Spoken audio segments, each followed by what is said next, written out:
community. We're hoping that we can utilize the chat function.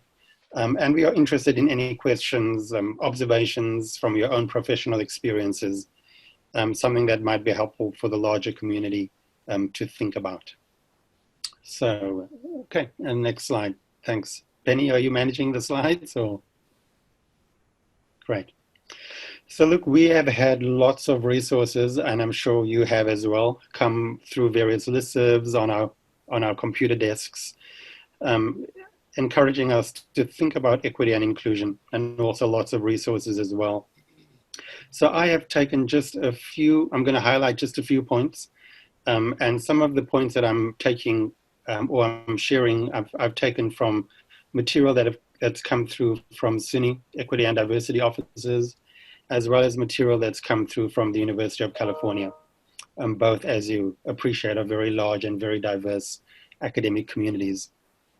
So the first point I would share with you is that even as we are moving into a digital environment to engage instruction and learning, the core issues of equity and inclusion pretty much remain the same. So we are continuing to think of access, inclusion, representation, participation in the context of cultural diversity. We are definitely thinking about how we can keep our students safe, especially at a time of potentially increased bias. We're also thinking about how we can empower, advocate on behalf of our students, and how we can also retain a sense of community. And so the few points I'll share with you are in that context. Just a reminder that issues of equity and inclusion are pretty much as they are in the physical space, they are in the digital space as well. So here are some few do's and don'ts. So clearly, I think you'll all appreciate that given the nature of how the pandemic has unfolded, there definitely has been an increase in incidents of bias, incidents of outright racism, incidents of xenophobia. And so in that context, I think it's very useful for us to be even more attentive and deliberate to our language. So clearly, a simple example there is that it's most probably not helpful to refer to the pandemic as the Chinese virus, given that it puts our Asian community, I think, at risk and might trigger bias that impacts people's safety. The other piece I think that is important is also to think about the current pandemic, the current experience in a global sense, that this is not something that's happening to a nation, a people, this is something that's happening to the globe. And that also might be helpful to try to reduce some of the bias, I think, that is attached to some of the ways that we think about or we talk about the current crisis. Okay. So clearly, advocacy is a core tenet of equity and diversity, and so as we move to an online exclusively online setting, I think it is really important to think about how we can engage communication that really provides the opportunity to advocate for all students. I think it's also useful to think about our advocacy as ways in which perhaps we need to be more broad in thinking about our roles. So for teachers, perhaps the need to think about both health and safety of students that you are working with becomes perhaps even more important in the online digital setting. To think about trauma approach or trauma-informed approaches to your instruction. For students who have a trauma background, the social isolation that people are experiencing might actually contribute to an increased experience of trauma. And so the idea of being clear in communication, trying to reduce ambiguity, expectations, ways in which we can support our students and community, I think becomes important. The next point, which almost seems so obvious but important to emphasize, is that really in the context of equity and inclusion, this is a time to be particularly patient, kind, understanding with colleagues, students, with families, as we seek to retain and make connections with our community. So flexibility, relaxing expectations where appropriate, and also to consistently be thinking about the social and emotional health of both families, students, colleagues, becomes important as well. Thanks, Penny. I think we skipped one. Clearly, issues of equity and access, issues of access are important when we're thinking about equity. Certainly, it's very encouraging that within our regions, school districts have been very proactive in attending to the needs of students. So I think just yesterday, Albany School District started a fairly extensive distribution of Chromebooks. I know Schenectady School District has been doing this as well.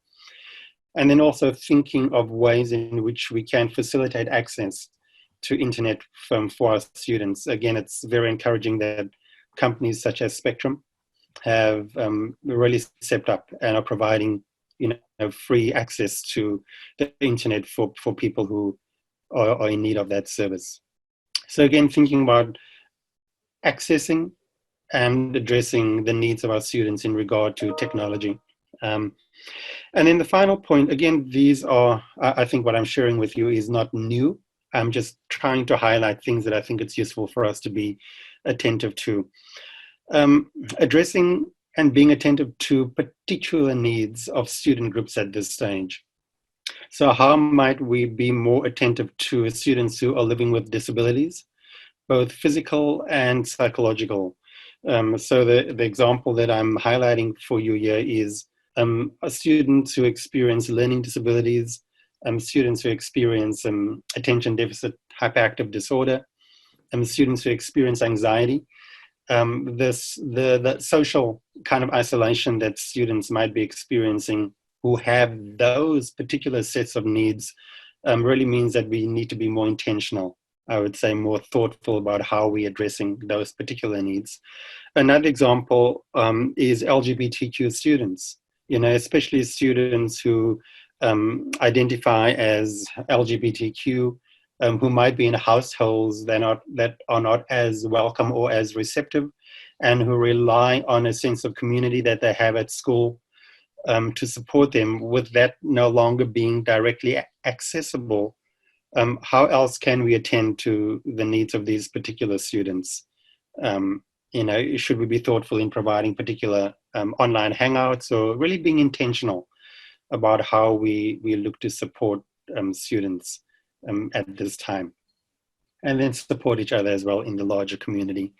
So those are really a few, I hope I haven't taken too much time, but just a few introductory comments to kind of more broadly contextualize thinking about equity, inclusion in this time.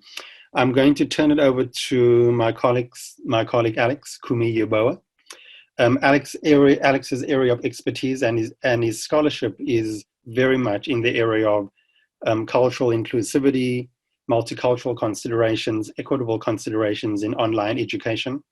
So I'm going to turn it over to you, Alex, to share your thoughts, and then we're going to come back and hopefully engage a larger discussion and conversation. So thank you. Hi, everyone. Again, my name is Alex, so I'll continue from here. The definition that you've seen here is not new, as being defined as culture as a collective programming of the mind that distinguishes the members of one community or category of people from others. What I want to say here is in a collaborative online learning, both students and teachers are exposed to cultural differences in teaching and learning. And in some cases, they need to communicate in an unfamiliar language. So I want to probably continue here by saying that there are so many advantages of using the internet to provide students an opportunity to extend their experiential learning and spaces. But we have to, in terms of their cultures, but we have to be careful.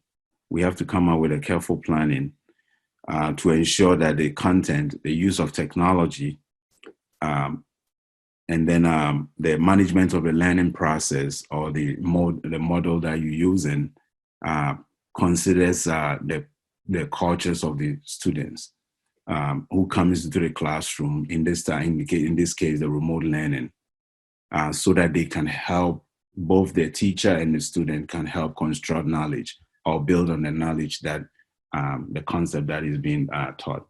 So cultural issues in online education are basically shaped by the development of the inequities arising from the dominant culture, the textbooks that we use, and also the potential miscommunication among participants during the educational interactions that arise from different cultures. And here I will extend that the cultures are not necessarily cultures coming from Asia or like the East and the West. It could be even the United States. Somebody from Mississippi might not understand some of the terms that are used in Vermont or in New York. So in designing your courses, you must take into consideration symbols and other cultural terms that are being used in New York and other places. Next slide. Okay. Why design culture in mind? This is a very important quote, Hills, even though it's long time, but it's being used a lot, that cultural diversity is another source of difference to consider in the online learning environment. I've already discussed that it's a mistake to assume that cultural diversity only based on the ethnic or national differences within one country. There could be regional differences, regional upbringings, and differences of age and so forth. So we have to be careful of the stereotypes in terms of, especially now, the gender and even the use of symbols that the next generation are now using. Another challenge is that most programs in online learning are designed on a one size fits all model for students with different backgrounds. So in other words, most online programs, in this case, remote learning, are designed on the notion that students with different cultural backgrounds would adapt. It fits everywhere. So you might not be aware, but as the class goes on, some students are struggling because they didn't actually understand the basics of some of the content that was used in the design of the class.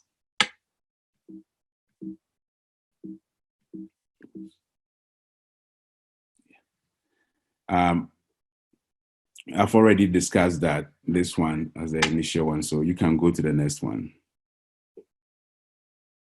Yeah. So how can we increase equity in remote learning? I came out with the following strategies. There are more, but I think for the purpose of this conversation, this might be helpful. Try your best not to use non-discriminatory language and avoid words that may cause adverse reactions. So it's basically just like face-to-face, some of the rules that we have to be very careful about it. In this case, I suggest that, like a simple note before the class that this is the class, music class, this is a language arts class, we're going to be reading books. There might be some of the terms that are going to, please don't take it, if you don't feel blah, blah, please let me know and I'll address that. Be aware of the multicultural or diversity issues that does not only exist in nationality or ethnicity, but in aspect as well, such as age, religion, gender, sexuality now is very, very also very important. Provide additional explanation for some terms, especially in social studies and other language-related courses. I gave examples. Students from the North may not understand that Piggy Wiggly is a term, a chain grocery store in the South. And then how they even pronounce some of the, let's say, elementary school language class, some of the books that you're going to be reading. If the book is written in the South, some of kids in the North may not understand. And then also prepare, give examples, do your best. We are not saying it could be math and it's a word problem. You can come out with examples if you're teaching in an urban school, examples that the students can relate or connect to, so that they can understand the cultural context, the content that you're teaching. Reflect on one cultural background and experiences for difficult, emotional, controversial topics, especially in social studies or in other reading-related courses. Use charts or threaded discussions. And then in the last point, I will suggest that the teacher becomes very active here. The teacher presence in the online learning, so that you can explain more, so that students will get it based on your discipline that you're teaching. And then these are also some of the designing instructional activities to enhance cross-cultural collaboration online learning for us. Those of now, we are all online instructors or remote instructors. In the first week of an online course, instructors must develop self-introduction. It's very, very important. Cultural self-awareness activity for students to share their social, cultural, educational, and others' experiences or backgrounds with each other, as well as the instructor, to learn more about, the classroom. You have to build a community. It could take a day or 2 or 3, so that you know each other, the examples, so that in the course of the discussion, you can mention a student's name and say, hey, like, for example, Alex, can you share, example of your blah, blah, blah, so that the others can connect. Instructors must develop well-planned. It's just like the face-to-face. You have to be planned. It has to be planned, organized. And then you also have to know your content. So well-developed, monitored assignment, intercultural interactions to help meet the needs. And in this case, I will encourage group activities or group projects. Not much, 3 in a group or 2 in a group in this case. Instructor must also design online courses to break the geographic and cultural backgrounds to give students a chance to share their thought and understanding before postings. You can, at the end of each model, you can say lessons learned, so that students can share what they learned. And then it doesn't hurt, even at the elementary school level, middle school, to ask them, what do you think what do you think will be the next thing that we're going to do, what I should include and stuff like that. And they will come out with a lot of suggestions. And at the elementary level, I think they have the netiquette at the elementary level, middle school level, is something very easy to find out. And then you can share with them that we are in the online environment. You must respect each other, blah, blah, blah. Just like the classroom rules, you can bring it into the online as a classroom rules, and they will follow it up. The next one is pedagogical strategies to include in designing online remote learning. An important suggestion is for instructors to create threads based on students' national backgrounds or educational backgrounds to help students identify topics or concepts. Instructors must design online courses to break then I'll go with the last one. The content of online curriculum must reflect students' cultural experiences and preference. This is a very difficult, a lot of questions comes up. I teach math. How can I do that? I'll encourage or suggest that in what I meant here is try to do your best to include, make your content of what you're teaching diverse. And it could be 1 + 1 is 2 in math. So the examples that you give is very important here.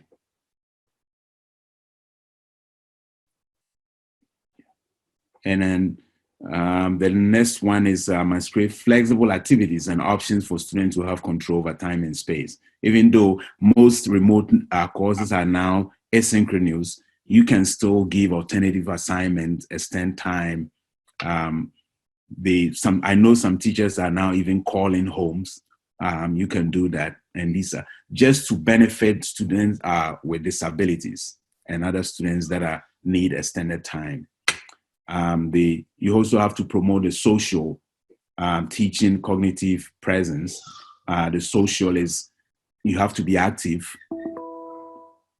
oops, the teaching presence is you have to teach, facilitate, and then the cognitive is the knowledge building, knowledge construction within the online learning.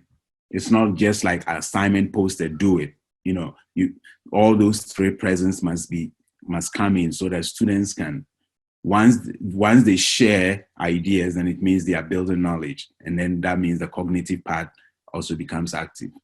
And there must be inclusion of cultural competencies. We all know cultural competencies, a lot of them. So,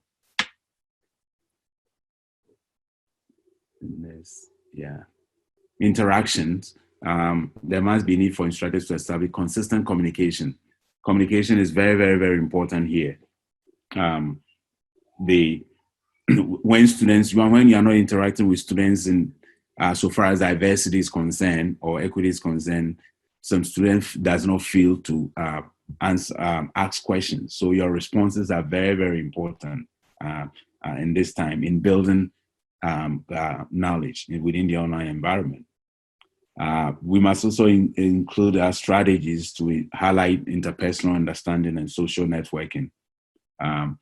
In this case, peer tutoring is very, very important. You must give room so that students can teach the others within the online environment, or they can communicate.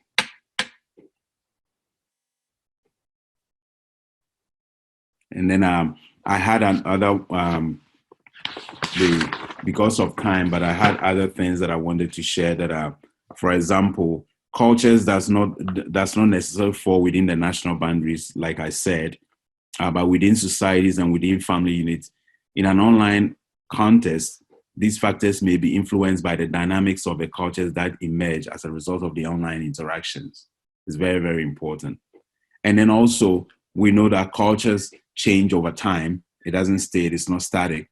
And in this time, difficult times, students will come into the classroom with a lot of issues. And it has become part of our culture. So you must understand where they are coming from. And then also the educational background or the educational experiences of learners. For example, in these difficult times, we are coming from different backgrounds based on our homes. So what we bring into the classroom is very, very important. And I will just reiterate here that your first week of each model is very, very important here. The first week is now just like the first day of each model. It's very, very important. Just like in the face-to-face classroom, please take your time and then explain every aspect of your assignment to students. It could be by listing them so that they understand, and then they can also answer your question. And you have to be active so far as students with disabilities are concerned. And then you can make your assignment also very diverse by coming in with portfolio assignment, and then also making be flexible in terms of extension of your assignment. So I'll end here with comments, questions, and observations.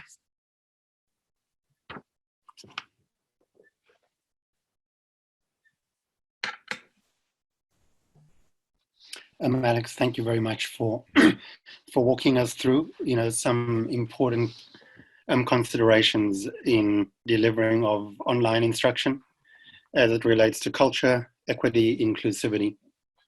Again, this is a very broad subject, of course, and so we've just wanted to highlight some pointers to get us thinking and to hopefully facilitate a conversation. So it's, as you can appreciate, challenging to do a conversation with how many, 89 folk online. And so we're going to ask you to perhaps use the chat function to post questions, comments, observations.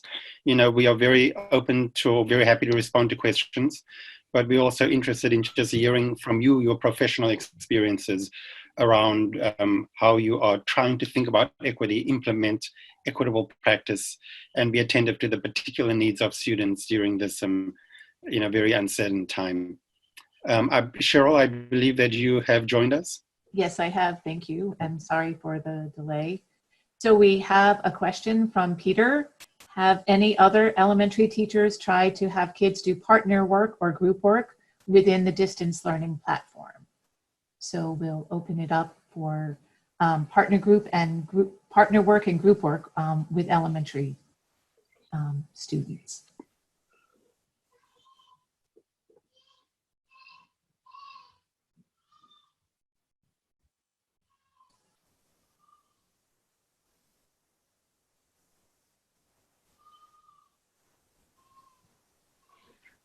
Cheryl, I'm wondering, is the suggestion that people respond to questions or comments speaking to us or using the chat function? What's the best way to proceed? Well, I'm wondering, Alex, if you have any ideas about elementary teachers, and then perhaps people can start with the chat, and then we can move to having people share their ideas. Okay. And what was the question again? Have people tried having children partner work or group work within the distance learning platform at the elementary level? On top of my head, I know the software that most school districts are using doesn't really permit, but what they do is I know of the Bethlehem Central School District. Is through the video conference and then where students have opportunity to ask teacher questions. But so far as group work, they are not doing that. And they also have the clever.com, the software where students are, it's very interactive, but it's very individual. And then student post the assignment. But for group work, they're saying that next week, some school districts are coming out with new software so that students can really chit chat and do their work together.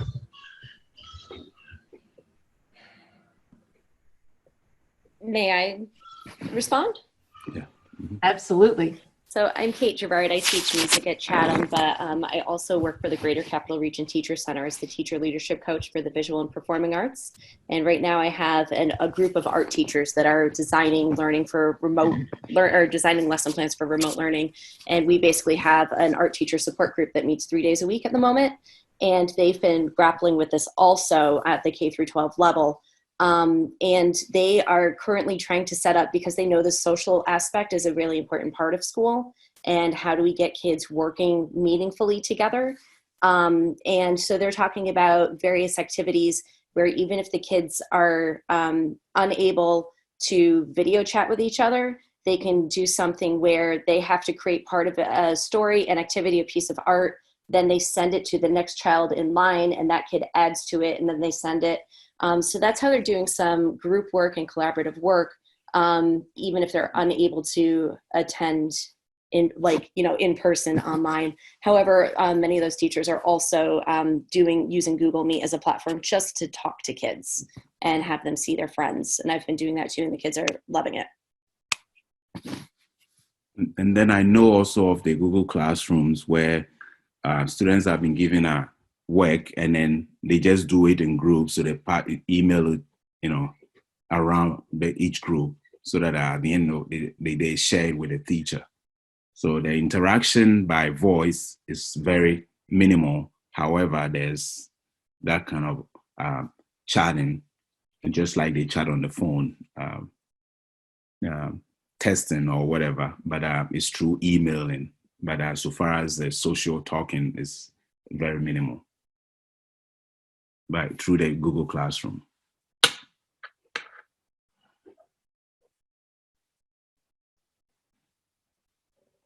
So Rory, you may want to talk through your conversation, and then talking about the limited amount of digital devices at homes, making it hard for some to engage in the conversation.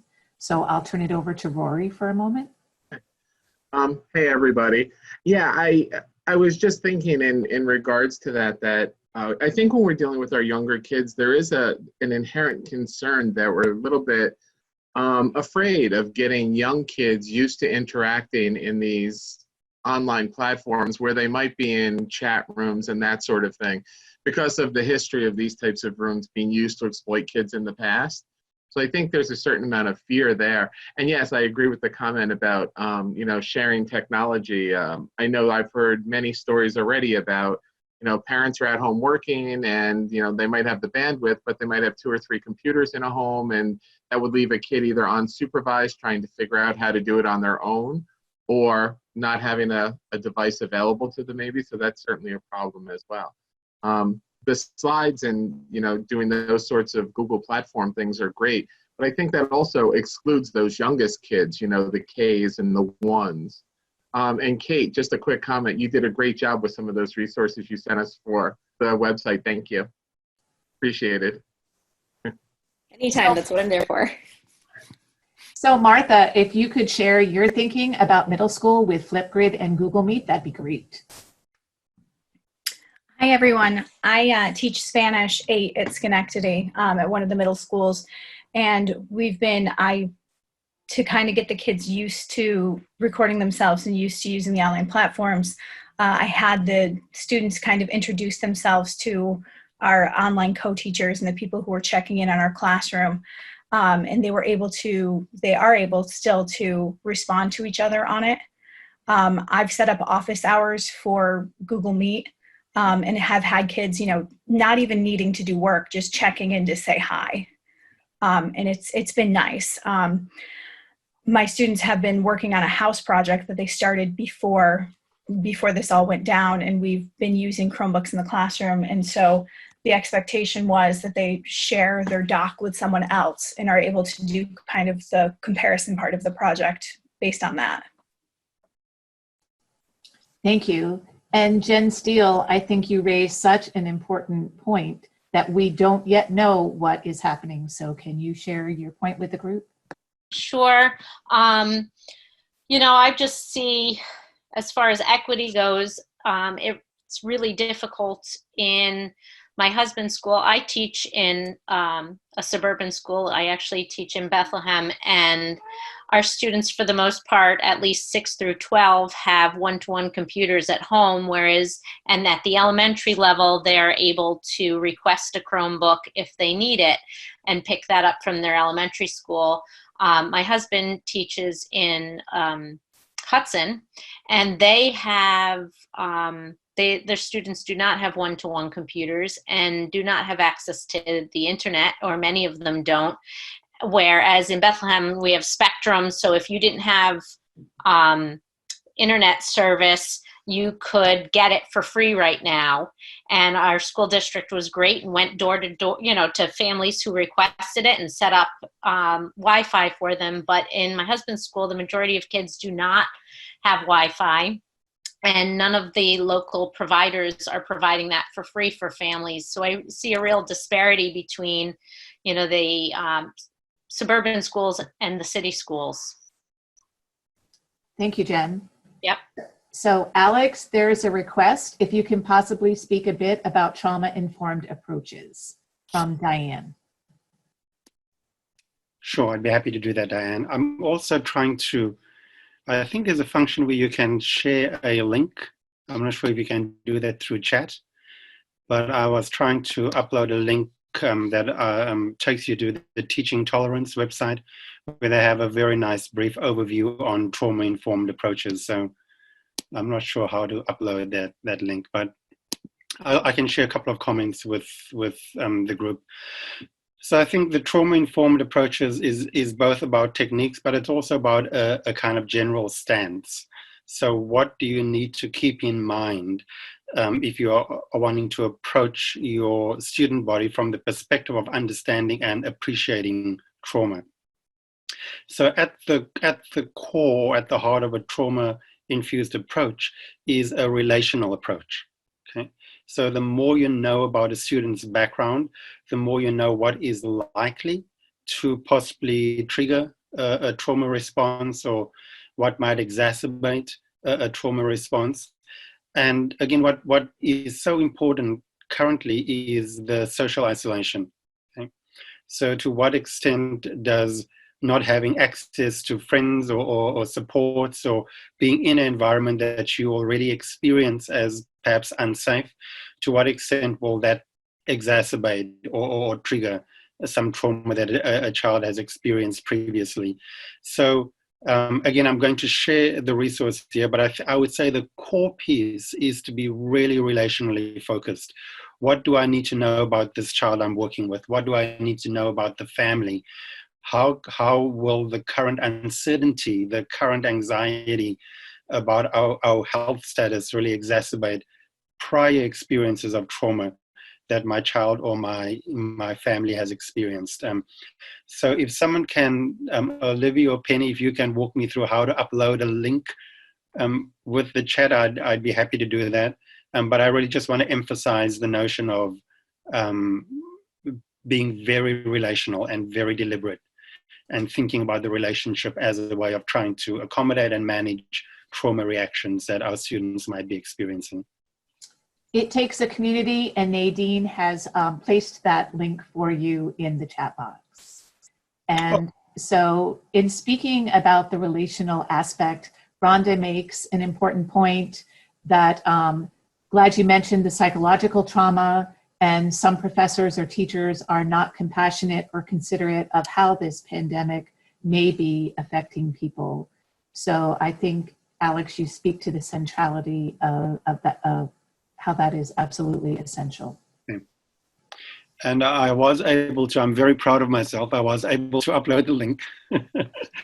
So you'll see the link uploaded there, tolerance.org, trauma-informed approaches, and it particularly is in the context of COVID-19. Great. And so we had a resource shared, Elizabeth Dutro's 2019 book, The Vulnerable Heart of Literacy, Trauma as Powerful Pedagogy. And so as a resource we might wish to consider as we move forward. Yes, I think something to remember about Spectrum, I've heard this as well, that if a family had not paid their bills, they wouldn't have access.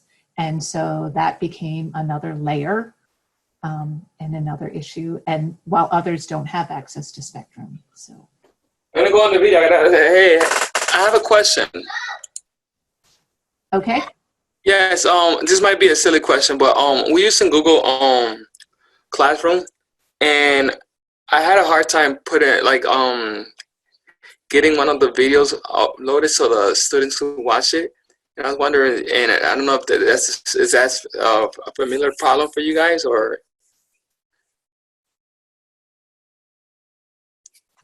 Does anyone have advice on how to upload the videos? Maybe somebody could put the directions in the chat.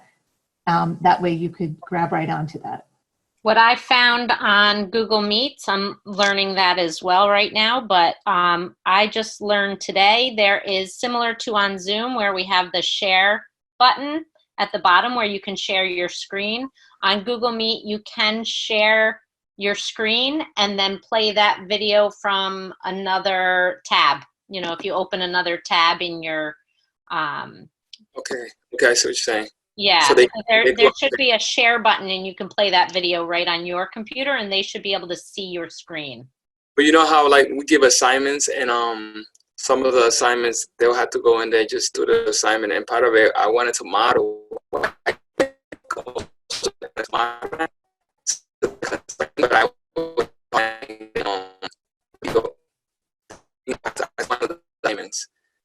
don't know. I think you're breaking up a little bit. Oh, sorry, you guys. I said that I was having I was giving some of my students an assignment, and I wanted to model it by giving myself my own video. Right. And I was just having such a hard time getting that video in this, and I was not able to do that. So I just had to actually do a microsword and just post that so they could see it was something about me. And but yes, I just wanted if people are having similar problems, that's all. So if you take a look at the comments, Martha has helped you with some ideas about uploading a video and a link. Thank you so much. Yes, and let's see if that will work for you. Samantha has a really important point about attendance being given for attendance and less about the social emotional well-being. Part of it is this about compliance? Is this about engagement? Is this about learning? And So this notion of attendance required when and often. Cheryl, if I could just jump in on that point, which is critically important, and share with you just within our own family. You know, our eldest son is a senior, and so he is grieving the fact that he's lost an important piece of his senior year. You know, he can't participate in the final wind ensemble concert, etc. And he had an interesting reaction just yesterday, which was to do with attendance. He was saying, why do people ask me whether I'm attending and doing this without even asking me how I'm doing? Wow. You know, which was a really useful. And so that's coming from his own place of sadness, you know, but I think that's a really useful reminder. What message are we conveying to our kids about our interest in just how they're doing in general?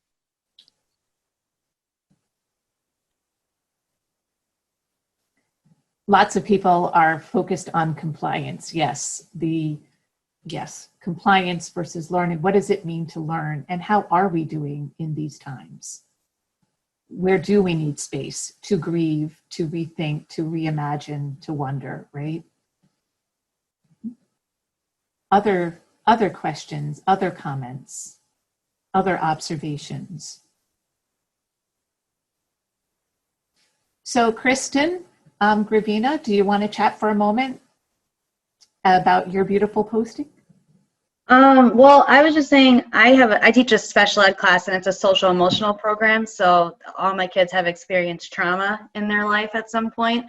And so I've luckily had them all for 2 years now. So I've been calling them every day just to check in. I'm sure some of them think it's annoying, like, oh, it's Miss G again. But they also love like FaceTiming and talking to me and just telling me like the silly things that they're doing. But I also have been a resource for my parents. I've been calling them, or they call me when their child's having like a behavior or a meltdown, just to try to help de-escalate them, because they do spend so much time with me during the school year. And it has been successful so far, but I'm just trying to make it seem like as normal for them as possible. And even during the school year, they know I talk to their parents all the time. So, but they like it. Like they're sending me videos through Seesaw right now. But that beautiful connection and connectedness. Yes. As Alex was saying, the importance and the centrality of relationships and the connectedness. I work in a school with international student, Open International Center, and we have students from all over the world. And I think that one of the hardest thing, I know that we could use language line, but in doing this, something like this, how could you be like more trauma informed in that kind of aspect and be able like I really like what you guys were saying and all the tips you guys gave us here. But what other things could we apply or do? You know, especially to meet the language requirement. A lot of these kids don't speak, you know, English yet.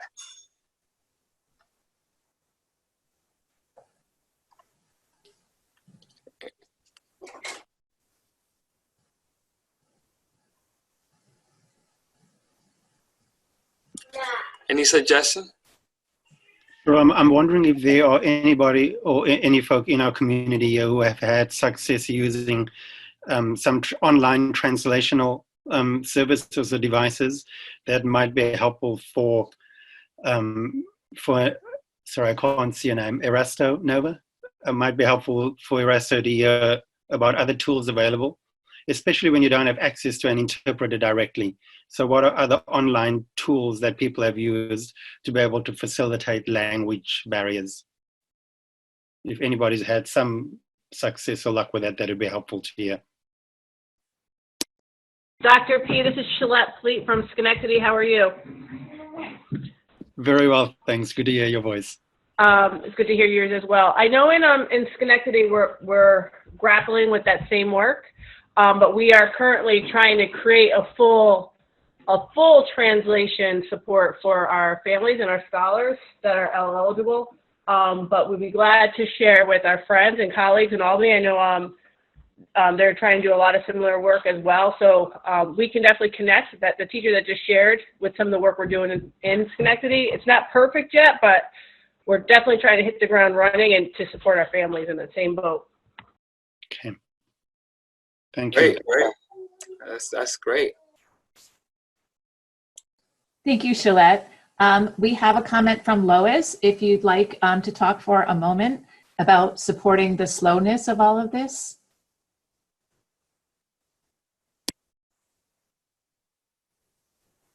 Lois? Hi, I just had to unmute. Oh, okay. Sorry. Well, I'm in California. I teach for Empire State College, and I teach online already. So I'm just looking for the support from this group about trying to get more one-on-one, because the online classes are one size fits all, kind of. And when everything's going normally, we're going so fast and getting everything into the module. And, you know, so I just ended any deadlines that we had for the last 2 modules, telling people, you know, I'd like the conversations to try to stay in real time. But if you have something to say that happened in module 5 or 6, it's okay to keep them all open and just let everybody enjoy the slowing down of this and having the time to really think deeply, which we're usually not supporting as well as I'd like it to be. So, and with the children too, because our lives were way too fast. And I'm an elderly person now, and you know, it was headed towards crashing. So we can look at some of the positive side of this, possibly. That's all. Thanks. Lots and lots of Google Translate and ideas to support students. So there are lots of ideas from the chat box with that. So Ernesto, please make sure you're taking a look at all of those resources included there. Yes, Alex, go ahead. I was just thinking that Lois's comment, the comment followed by James, really connects directly to what Lois was saying. So I wonder, James, is it James Wager? If you could perhaps just expand on the comment you shared with us about connections. Sure. You know, one of the concerns we get in K-12 is about, particularly at high schools, about earning credits and graduation and Regents exams and how class rank. I've gotten that question quite a bit. And the message to staff is be available to your students every day and their families. Provide a schedule that they can access their Google Classroom or reach you via Google Meet or by email, and just be there and connect with them as people first. This is traumatic for everyone. We're all living through it. Take time for yourself, your families, and those kids that you miss seeing every day and who miss you. Because if we can't do that first, there's not going to be any real learning that happens for these kids. And it's just that important to be connected human beings in this time of isolation. Learning will come, and value their knowledge. Let them teach you something about the technology that you don't know. Learn with them. And I beat that over their head every day.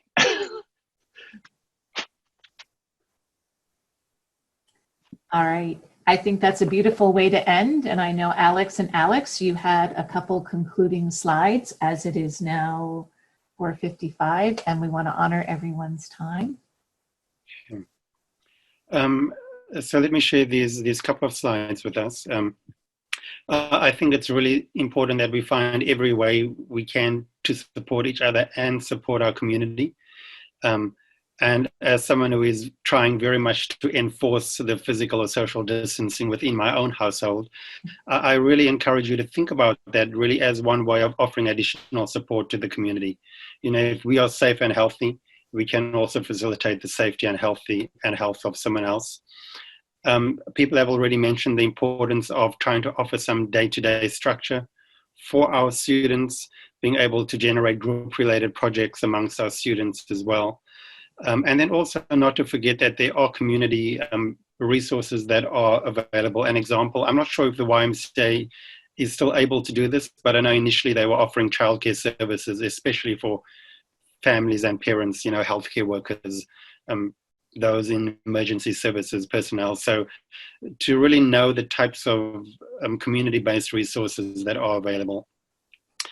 And then the final slide, again, in thinking about equity, certainly at a time of national challenge, I think we do measure ourselves as a society by the extent to which we are willing to take care of and treat the weakest members amongst our communities. So both at a global national level, but also at a smaller regional level, I would just encourage us to keep that in mind, to be able to identify those who are possibly the weakest or really need resources. And then the final thing I would just share with you is that it's really a time for us to be kind and compassionate towards each other and not allow this crisis to steal from us our humanity. So I really appreciate everybody's participation, wonderful resources, comments that were shared through the chat. And thank you very much. Cheryl, anything from you or Alex? Nope. Thank you so much. And we are really pleased to share the afternoon with everyone to think through what does it mean in this time to engage in equitable practices. So thank you. Thank you. Be well, everybody. Thank you. Yes, stay safe.